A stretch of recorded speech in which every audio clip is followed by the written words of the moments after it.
Bonjour à tous, bienvenue pour la suite du cours complet, donc réalisation d'un plan de coffrage de A à Z en structure. Donc pensez toujours, si ce n'est pas déjà fait, c'est important à activer les notifications, vous abonner à la chaîne, comme ça vous ne louperez pas les contenus. On va continuer. Donc on avait vu en fait les poutres, on avait vu les murs, on avait vu les impacts. Maintenant je vous propose de voir tout ce qui est annotation de plan. Et peut-être compléter aussi là sur l'escalier en fait.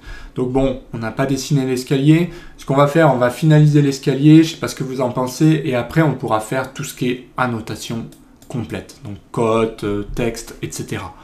Donc je vais comme j'ai un escalier ici, bon c'est le même au R+1, R+2, puisque là on est dans les niveaux courants. Donc généralement ce qu'on fait, c'est qu'on représente en fait la première, on va dire la première marche ici, donc là, cet impact-là.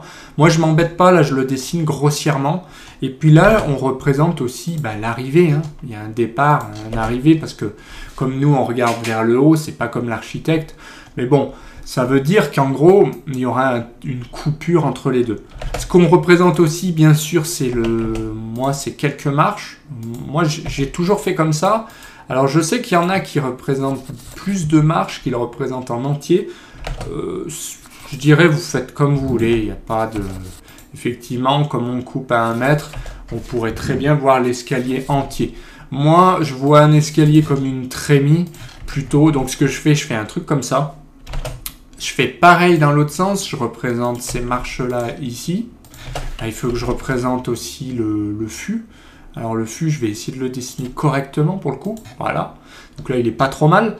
Mais si on veut le faire vraiment correctement, on ne le culche pas sur le plan archi, quoi. On essaye de se mettre au milieu des deux points, voilà, histoire qu'il soit bien placé. Je fais correspond propre pour hériter les propriétés de ça vers ça. Comme ça, il est en mur. Voilà. Donc là, on a un fût qui est généralement préfa avec l'escalier. Mais bon, on peut le représenter comme ça. C'est mieux, puisque c'est quand même quelque chose qui est coupé, donc c'est en trait renforcé, comme les murs, forcément. Ça, non, puisque c'est du vu, et pour aller plus loin, même les marches seront en pointillé, puisque c'est pas vu, puisqu'on va voir on les verra pas, quoi, les marches, puisqu'on regarde vers le haut, on les voit pas, elles sont en pointillé. Le truc qu'on voit, c'est ça, quoi. C'est le départ et l'arrivée, en fait. Donc je vais très vite, je dessine mes marches comme ça, vraiment... à l'arrache, parce que, bon, généralement, on s'en fiche un peu, c'est préfa, mais vous voyez, bon, j'ai dessiné comme ça. Ensuite, ce que je fais, c'est que j'enlève, donc je décharge, et maintenant, je vais fignoler, c'est-à-dire que je vais ajuster. Donc, je tape Agi, je sélectionne ça, voilà, et je fais Entrée. Là, je vais ajuster tous mes traits, en fait, tout simplement. Et là, je vais plutôt prolonger PR, bon, moi, c'est PR, peut-être ça change un peu pour vous. Je fais espace, je fais ça. Voilà, donc je sélectionne tous mes objets. Je fais pareil ici, PR, je sélectionne, tac, tac, donc ça va très vite. Donc là, je suis allé trop loin, je vais faire ajuster par rapport à ça, et je fais espace, et je sélectionne ça. Donc vous voyez, très rapidement, j'ai dessiné ça. Ce que je vais faire, c'est que, soit je le mets en impact, soit je crée un calque pointillé. Là, pour pas m'embêter, vraiment, je vais faire le même calque que ça. Donc je fais correspond propre, je sélectionne ça, et je clique. Alors, je me suis trompé, pardon. C'est ça que je voulais mettre en pointillé. Donc, vous voyez, bon, là, pour pas m'embêter, vraiment pas, je vais pas créer un calque pour ça. Mais c'est vrai que dans la logique, les escaliers seraient comme des bandes noyées. On les mettrait dans un calque pointillé, dans une autre couleur. Voilà. Donc après, vous faites comme vous voulez, effectivement. Là, c'est parce que j'ai pas envie de m'embêter. Sinon, généralement, je crée un calque soit escalier, soit pointillé. Il y en a qui créent beaucoup de calques.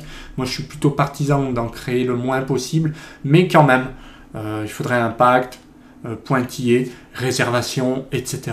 Donc, on verra ça.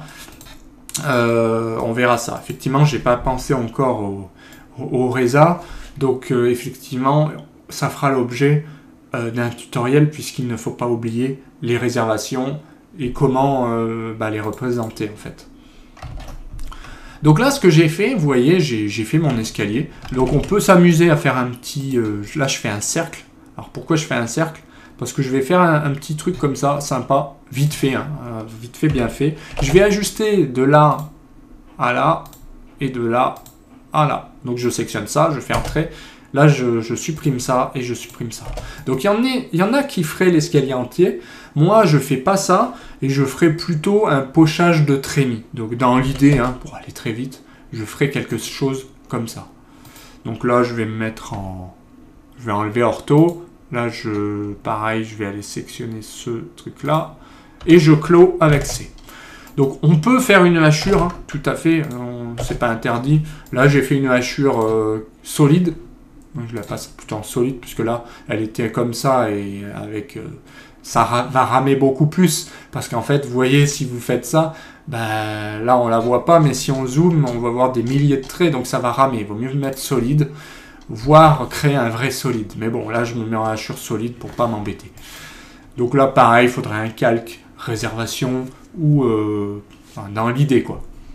Mais bon, là, je l'ai laissé dans un calque poutre, je me suis pas enquiquiné. Et là, donc pareil, il faudrait créer, pourquoi pas, soit une flèche. Donc vérifier le plat archi une fois de plus, je vais le recharger, pour voir dans quel sens va l'escalier. Ça, c'est très important. Vous voyez, là, il monte. Alors là, c'est c'est l'arrivée, c'est le départ du niveau R+2. Et là, c'est l'arrivée plancher haut R+1, en fait. Donc, il faut, pour bien faire, dessiner une flèche. Là, je m'embête vraiment pas. Je fais une flèche à l'arrache. Mais dans l'idée, c'est ça. Donc bien vérifier ça, une fois que c'est fait, bah, j'en ai plus besoin.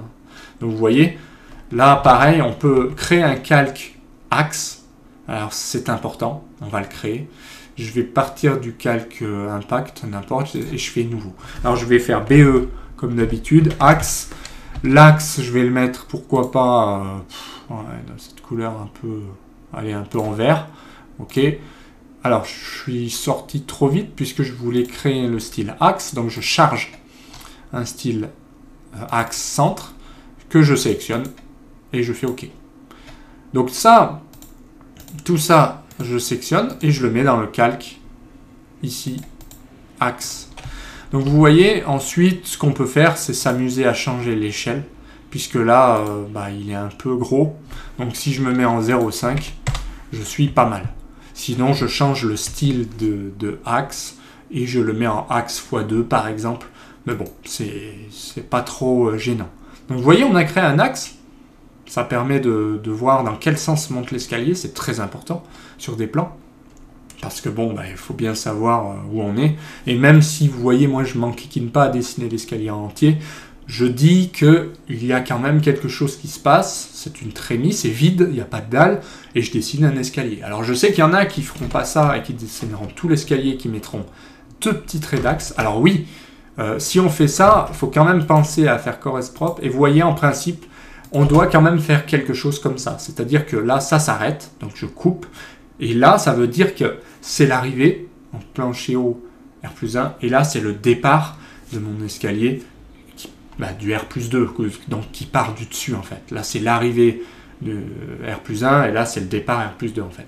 Et du coup, comme c'est pas les mêmes, je dois bien indiquer que c'est coupé. Il y en a qui feront sauter ça et qui dessineront toute leur marche et qui feront un joli trait d'axe, un double trait d'axe en fait, tout simplement. Moi je fais plutôt comme ça. Donc c'est une question d'habitude et de charte. Le tout c'est de faire toujours la même chose. Vous voyez, ce que j'aime bien ici, c'est que ma trémie, eh bien, je peux faire pareil, par exemple, pour l'ascenseur. Donc là, je l'ai copié, j'étire. Pourquoi je fais ça? Parce que tout ce qui est trémie, je le vois en un clin d'œil. Si je dézoome, je vois qu'ici, j'ai une trémie, j'ai pas de dalle. Le maçon, il verra qu'il n'y a pas de dalle, en fait. Pour lui, tout ça, il s'en fout. La dalle va s'arrêter là. Et puis, là, pareil, il va arrêter sa dalle ici, et il sait que l'ascenseur, voilà, c'est la cage. Et ici, il sait qu'il va venir balancer son escalier préfa par la suite. Donc pour moi, je le vois comme ça. Bon, si vous le dessinez une fois de plus comme ça en entier, le maçon, ça ne va pas lui changer grand-chose. Mais là, au moins, visuellement, il y a quelque chose, c'est important. Bien sûr, il y a le sens aussi de circulation. de monter dans l'escalier. Donc toujours là, c'est le départ. Et il y en a pareil qui vont le faire plutôt comme ça, hein, le départ. Donc pourquoi pas, il y en a qui vont le dessiner comme ça. Bon, bah au niveau du style de la flèche, c'est pareil, hein. Moi, je m'embête pas, j'utilise des flèches généralement qui sont toutes faites, hein. Des flèches comme ça, avec les flèches du style de ligne de repère multiple, des fois, où vous créez une flèche bien comme vous voulez, ça n'a pas vraiment d'importance. Donc que ce soit comme ça ou comme ça, je dirais, on s'en fiche un peu. Le tout, c'est qu'il y ait une indication. Voilà, par exemple, la flèche, pareil, personne ne vous en voudra si votre flèche, je dirais, elle est comme ça. Enfin, on s'en fout complètement, en fait. Vous voyez, bon, voilà, on peut très bien faire une flèche comme ça, ça n'a pas du tout d'importance. Vous pouvez faire joli, voilà. L'important, c'est qu'elle y soit. Donc là, eh bien, on a fait une annotation ici. Donc là, je vais faire correspond parce que j'ai un problème de style là de ligne. Donc là, c'est bon. Donc je fais un petit régène des fois pour améliorer. Et voilà. Donc, on peut maintenant venir habiller ce plan. La première chose qu'on peut dire, c'est, avant de mettre les cotes et les annotations, eh bien, c'est venir indiquer les réservations. Alors, les réservations, comment ça se passe? Généralement, moi, ce que je fais, j'importe, comme je l'ai fait pour les plans archi, en fait, eh bien, j'importe un plan du plombier que je viens mettre en XREF. Voilà, donc, je viens le placer toujours pareil par rapport à la cage et je viens décalquer en quelque sorte mes résas. Là, on va supposer que les résas sont là. Et bien, comment on fait? Soit on crée un bloc dynamique, donc j'ai fait une vidéo là-dessus, je vous mettrai le lien en commentaire ou en description. Soit on vient régler ici un rectangle, par exemple, on va supposer qu'il y a une résa dans l'angle, on la met là, on fait C comme cote. Je vais une résa de 50 par 20 de 30 pardon, de haut. Donc ça, attention, hein, 50 c'est là et 30 c'est là. Et puis, de la même manière, alors, il y en a qui vont faire un truc comme ça. Hein, ça pourquoi pas. Il y en a qui vont faire des trucs comme ça. Donc, voilà. Il y en a aussi qui vont décaler, faire des beaux pochages, etc. On peut faire des choses faciles en choisissant un point intérieur comme ça. Moi, ça me va bien parce que après, il faut bien se dire que plus on fait compliqué, plus compliqué c'est à utiliser. Alors que là, si on fait quelque chose de comme ça, ou voire de comme ça va très bien. Hein, donc, faites comme vous voulez. Moi, j'ai tendance à créer des blocs dynamiques comme ça. Je peux avoir des blocs qui sont très sympas, qui sont bien chiadés, bien peaufinés, je dirais.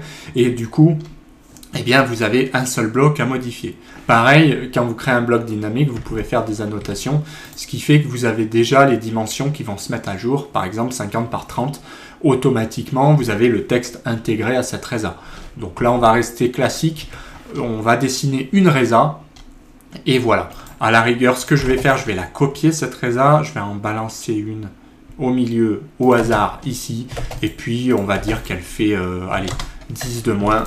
Et puis 10 de moins comme ça. Donc, c'est une résa qui fait en fait 40 par 20. Donc, c'est une résa qu'on va venir... Je vais les sélectionner, je les mets en ordre de tracé en arrière, comme d'habitude, parce que j'aime bien que le mur, on le voit bien. Et la résa, c'est pas indispensable qu'elle coupe le mur, quoi. C'est plus joli comme ça. Même si à l'impression, on verra pas la différence. Mais voilà, moi j'aime bien faire les choses proprement. Donc vous voyez, j'ai mes résas qui apparaissent ici. Donc pareil, il faudrait créer un calque réservation pour faire bien.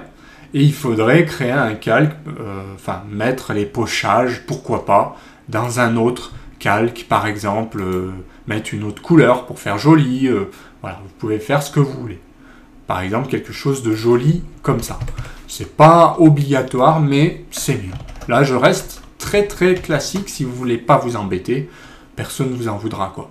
Mais l'avantage aussi de créer un calque pochage, c'est que vous pouvez faire, par exemple, un grisé qui est un peu plus joli, plutôt que faire une grosse patate. Là, vous voyez, comme c'est le même calque, eh ben, j'aurai forcément des traits qui seront gros. Donc, ma résa va sortir noir, quoi. Noir et blanc. Donc, si vous voulez peaufiner, eh ben, le mieux c'est de créer un calque, par exemple Reza ou même Pochage que vous allez venir régler ici. Mais bon, c'est pas où vous forcez la couleur aussi, hein, ça peut fonctionner. Donc voilà ce qu'on pouvait dire sur les Reza. Donc là, on a quelque chose de très complet en fait. Maintenant, ce qu'on va faire, c'est qu'on va s'intéresser aux annotations. Les premières annotations, c'est les textes. Les deuxièmes sont les cotations. Et puis ensuite, il va y avoir tout ce qui est entre les deux. Ça peut être des blocs texte, ça peut être des pastilles de dalle. Donc voilà, là, on va rester sur des annotations simples. Mais voilà, si vous voulez créer des pastilles de dalle, eh ben, ça vous obligera pareil à faire des choses, à créer des blocs dynamiques. Donc bah, si vous avez besoin de blocs dynamiques, j'ai des blocs dynamiques déjà tout faits qui vous rendront la vie plus simple. Voilà, tout simplement. Donc la première chose qu'on va faire, ce sont les cotations.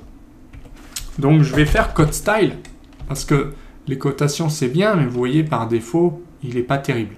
Alors je peux le faire en annotatif, mais je peux aussi en créer un nouveau. Donc je vais faire ma cotation et je vais faire nouveau. Alors il me l'a mis ici, je vous le rebalance là. Alors là je vais l'appeler cote par exemple, et puis je vais faire continuer. Donc ici, vous voyez, j'ai des lignes, donc je peux tout régler comme je veux. Mais ce qui m'intéresse le plus, c'est, vous voyez là, c'est plutôt du mètre, quoi. Donc ce que je vais faire, je vais l'ajuster, je vais faire 100. Comme ça, je la verrai bien. Donc, bon, je ne vais pas rentrer plus dans le détail, il y a beaucoup de choses à voir. Mais bon, après, c'est une histoire de police, c'est une histoire de flèche, c'est ce que vous voulez indiquer. Moi, je vais partir avec un style courant. Ce qu'il faut faire maintenant, c'est que dans le code style, je vais vérifier qu'il est courant. Voilà, donc je double-clique ici. Là, a priori, c'est bon. Comme ça, si je fais une cote, donc dans annoter et cotation, eh bien, vous pouvez visualiser que la cote, eh bien, c'est tout à fait correct par rapport à mon échelle de plan. Ça me va bien. C'est même un peu gros, on peut supposer que mon plan sera au centième. Donc voilà, ce qui est important, c'est que quand vous tapez code style, vous pouvez aussi le trouver je pense, dans format des cotes, voilà, format style de cote, mais moi j'utilise plutôt les raccourcis. Quand vous faites modifier, eh bien voilà, il faut vérifier que ça marche. Ça, j'ai l'impression que c'est plus du centième, donc pareil, vous pouvez créer un code 100, code 50, pourquoi pas. Là, on va rester avec ça, hein, ça me va bien. J'ai juste le texte, vous voyez, qui ne me plaît pas. Pourquoi? Parce que le texte, eh bien, il me met 2 chiffres après la virgule. Donc, l'unité principale, ce que je vais faire, c'est que je vais le mettre en précision. Je vais mettre 0, 0. Comme c'est des codes, je vais mettre 0, 0. Voilà. Et au maximum, je veux qu'il y ait 0,5 derrière. Je ne veux pas qu'il y ait autre chose. Et encore, ouais, si, allez, arrondir à 0,5. Et donc 0, 0, donc ça c'est les angles et je fais OK. Et si je fais fermer, vous voyez que ça se met à jour automatiquement. Ce qui est bien, c'est que maintenant quand je fais une cote, eh bien j'ai soit 0, soit 0,5. Pour masquer le 0, je vais faire code style, je vais refaire modifier et je vais masquer le 0 en faisant suppression des 0 de fin. OK, je fais ça. Comme ça maintenant, si je fais ça, j'ai plus mon 0. En fait, le 0, enfin le virgule apparaîtra, bah, vous voyez, que quand c'est 1,5. Donc ça, c'est très pratique à savoir. Donc bon, les codes sont pas très jolis, voilà. Si on veut aller plus loin, eh bien, code style, il faudrait venir dans texte et le mettre au-dessus. Voilà, position du texte, plutôt le mettre, bah voilà, comme ça, au-dessus, hein, centré au-dessus, enfin au-dessus. C'est mieux, c'est plus joli. Et là, je sélectionne ma dernière et je peux faire code continu pour finir mes cotes. Donc c'est important quand vous faites des cotations, là on fait des cotes intérieures, vous voyez, c'est important de venir, eh bien, faire d'un trait, quoi, je dirais. Voilà, le mieux c'est de faire ça pour dire de faire quelque chose de cohérent, quoi. On va pas s'arrêter en plein milieu. Donc là, pensez à mettre la hauteur. Par exemple, on a une porte de 2,10, bah, je mets 2,10 de haut, quoi. Donc ça, c'est important. Donc là, je peux venir déplacer seul texte. Moi, j'aime bien avec ligne de repère, donc je fais ça. Et je désactive ortho. pour pouvoir le mettre où je veux. J'aime bien parce que je peux le placer où je veux avec une ligne de repère. Là, je peux faire une cote aussi, toujours avec des raccourcis, comme ça. Donc là, je vais indiquer ce trait-là. Tac. Alors là, pareil, hein, c'est important de tout couper pour moi. Et puis, voilà, on va finir. Bon, là, on peut s'arrêter, puisqu'effectivement, c'est vrai que ce mur, il est déjà coté là. Donc là, c'est pareil, on n'a pas besoin de le remettre. Là, pourquoi pas. Par contre, là, tant qu'à faire, je vais venir sélectionner ce que j'ai pas encore coté, par exemple les épaisseurs. Comme ça, bah, ma cote, elle sert pas à rien. J'ai pas la même chose que celle-là, on va dire. Ça sert à rien de mettre la même chose. Autant coter les épaisseurs ici. Puis là, pour le coup, je vais dire que ma cage d'ascenseur fait 2,20 de haut, tout simplement. Donc voilà ce qu'on peut faire avec les cotes très facilement. Donc ça, c'est très important, savoir gérer ici dans format les styles de cotes, et pareil pour les textes en fait. Donc les textes, on retrouve exactement la même chose. Je ne vais pas garder du standard, je vais faire nouveau, je vais faire TXT, OK, pour dire 2. Et pareil, la hauteur, ça va pas aller si je mets 0. Je vais mettre plutôt, je vais tester avec 12, pourquoi pas. Ou aller 18, parce que j'ai vu 18. Je vais faire appliquer. Et maintenant, je vais tester si je fais texte. Je double. Alors, je vais vérifier style. C'est les textes, hein, c'est style directement. Je vais vérifier qu'il est sectionné, OK. Et maintenant, je vais faire texte. Ou alors, vous cliquez sur texte ici. Moi, j'aime bien utiliser texte. Je clique, je fais entrer et je tape mon texte. Texte. Voilà, donc juste pour vérifier hein, que là, il est bon. Mais on peut très bien le sélectionner et le modifier par la suite. Donc, vous voyez, on peut par exemple dire ici ascenseur. Pourquoi pas escalier. Voilà, plus on met d'infos utiles, mieux c'est. Hein. Si c'était ascenseur et tel bâtiment, ça peut être pas mal. On peut venir ici régler, par exemple, le niveau de la dalle. Donc, par exemple, si ma dalle fait 20, je vais faire 20. Je vais faire, pourquoi pas, quelque chose, un cercle ici. Et je vais faire quelque chose comme ça. Donc, correspond propre, je le mets dans le calque texte. Donc là, je vérifie mon calque. Donc, j'ai un petit outil qui me permet de créer des calques automatiquement. C'est pour ça que je n'ai pas eu à créer mon calque texte. Vous voyez, il est directement dans le calque BE texte qui a été créé grâce à un petit Lisp. Et du coup, il me met en plus, quand je lance ma commande texte, il me met dans ma commande texte, quoi. Même si j'étais dans le calque poutre. Ça, c'est pratique. Donc, si vous voulez vraiment aller plus loin, vous me contactez pour ça, ou je vous mettrai... Enfin, j'ai fait une vidéo là-dessus. Hein. Vous pourrez... c'est un petit peu plus complexe. Donc, par exemple, ce qu'on fait, c'est qu'on peut très bien régler là, faire des lignes. Dire de là à là, eh bien... je sais pas, je dis n'importe quoi. Et de là à là, j'ai 20. Voilà, donc correspond propre toujours. Et puis ici, j'ai une dalle de... allez, alors là, il y en a qui vont doubler, hein, qui vont faire quelque chose comme ça. Pour une dalle, vous pouvez faire ça, c'est mieux. Voilà, et puis ici, on peut dire, bah ici, j'ai besoin d'une dalle de 25, par exemple. Et ma dalle de 25, elle est que là. Ou elle est de là à là. Alors moi, j'aime bien faire ça. Bon, là, ça se finit pas, hein, donc on s'en fiche. J'aime bien faire ça, pourquoi? Parce que c'est quand même plus précis. Vous voyez, là au moins le maçon, il va pas se poser la question. Si vous faites ça, c'est encore mieux. Parce que je vois des personnes qui mettent 20 ici. Ouais, d'accord, mais... alors là, je vais ajuster. Hop. Voilà. Je vois des personnes qui font ça et qui finalement font juste ça, quoi. Alors, ils enlèvent tous les autres traits. Bah ouais, mais le 20, il va où? Ouais, c'est quand même compliqué, donc soyez précis dans ce que vous faites. Si la dalle de 20, elle va de là, elle prend tout ça, bah vous voyez, là, il n'y a pas photo. Par contre, si ça continue, bah, je devrais dire, bah là, tout est en 20, voilà, par exemple. Donc ça, c'est important d'être précis. Si vous le mettez, il faut être précis. Pourquoi aussi c'est bien de faire ça? Bah, ça évite de faire ça. Hein.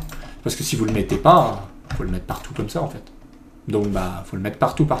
Moi, j'ai tendance à le mettre une fois. Toujours pareil, pourquoi? Parce que moins il y a d'infos, mieux c'est. Vous voyez, là, je l'ai mis une fois. Si on me dit que ça, tout ça, ça change, bah, je change, quoi.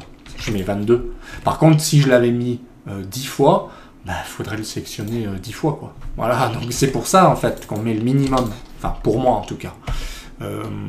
Donc là, c'est important aussi, si vous voulez faire les choses correctement, vous voyez, de ne pas couper non plus bêtement la trémie. Là, par exemple, si vous faites ça, vous pouvez créer un doute.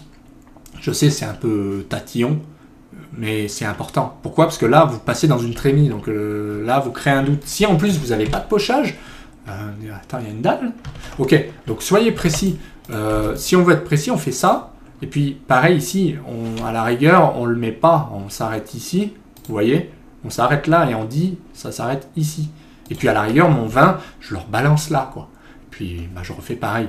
Parce que le problème, c'est que si vous vous mettez à couper n'importe quoi, si vous oubliez une trémie ou je sais pas, n'importe quoi, il peut y avoir des problèmes sur le chantier. Disons que si votre plan est faux, parce qu'on va dire que là, il peut y avoir un doute, on peut s'en servir contre vous. Ça, c'est important. Donc voilà, c'est important si vous mettez des choses, faites-le comme il faut. Sinon, à la rigueur, on ne met pas les traits. Donc voilà, c'est important de ne pas faire n'importe quoi. Donc voilà pour les annotations, ce qu'on pouvait dire, c'est qu'on peut dire, on peut mettre des nombres de marches, pourquoi pas, on peut mettre arrivée d'escalier, on peut indiquer des épaisseurs, on peut mettre le niveau aussi. Donc si on met un niveau, vous verrez des exemples de blocs niveau que j'ai créés. Mais en tout cas, voilà, vous pouvez aussi, moi ça m'arrive de le faire ça, épaisseur, et puis dessus je mets niveau fini, niveau brut, par exemple, ça peut être des choses comme ça. Si vous avez un brut fini, vous allez mettre, je sais pas, plus de 73 brut égale fini, ou brut fini, voilà. Et si c'est une chape, ça veut dire que vous aurez un niveau brut, enfin si c'est une chape, vous aurez un niveau brut et un niveau fini. Donc de 73 brut et de, je sais pas, de 80 fini, par exemple. Mais là, si c'est brut fini, c'est ça. Donc là, c'est intéressant aussi. On peut remettre la même chose. Là, c'est un exemple, évidemment. Donc là, on pourrait très bien avoir un niveau un petit peu différent. Donc voilà ce qu'on pouvait dire sur les annotations. On se retrouve bien sûr la semaine prochaine, mercredi 13h, pour la suite du cours. Parce qu'il va rester tout ce qui est coupe, repérage d'armature, etc. Et moi j'espère que la vidéo vous a plu. Si c'est le cas, pensez à mettre un petit pouce bleu, pensez à vous abonner à la chaîne, ça c'est très important pour ne rien louper. Et sinon, pensez à participer tout en bas en commentaire pour donner votre avis et poser toutes les questions. Allez, on se retrouve bientôt en vidéo.